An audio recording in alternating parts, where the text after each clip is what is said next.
Are you a person of faith, particularly Christian faith? Well, have you ever wondered what happens to people who were never Christian? What about those who never even heard of the Lord Jesus Christ? Are they really excluded from heaven simply because of where they were born or what faith they were introduced to? Hi, I'm Howard, an ordained minister and a reader of Swedenborg. I came to Swedenborg's teachings later in life, and they have reshaped how I see everything.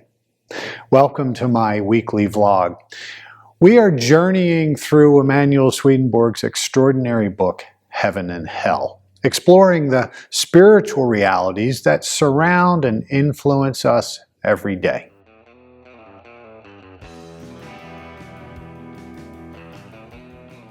Maybe you've been taught that your faith is the only way, and you feel a little pity for those who don't share it.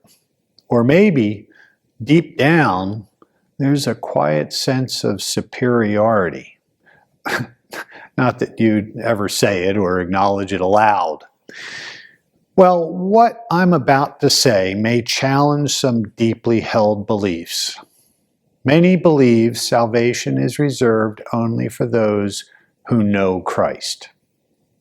But Swedenborg reveals something radical and deeply reassuring.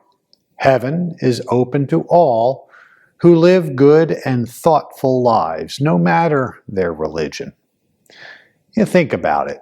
Doesn't it make sense that a loving God would offer a path to salvation for everyone?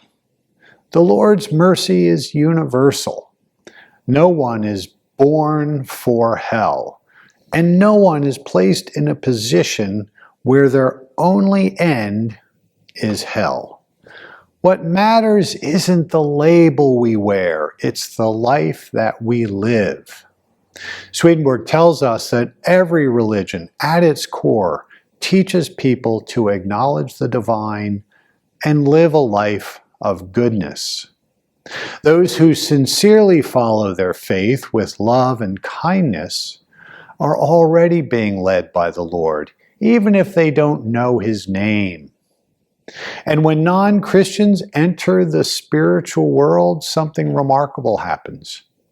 They are taught the deeper truths of heaven. And often they embrace them with joy. Whoa, is this what it's really about? In fact, many recognize the Lord immediately, saying, "Of course God would make Himself known to all people." Meanwhile, some Christians, so bound by rigid doctrine or fear, may actually struggle to receive these very same truths. So what does this mean for you and me? Well, it calls us to look beyond religious boundaries, to see that goodness and truth are not exclusive to any one group.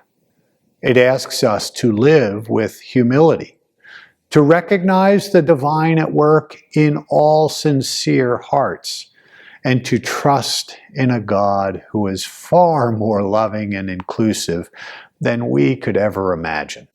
Heaven isn't about what we call ourselves. It's about the love that we embody, the kindness that we extend to others, and the sincerity of our hearts. And that means the path to heaven, it's open to all.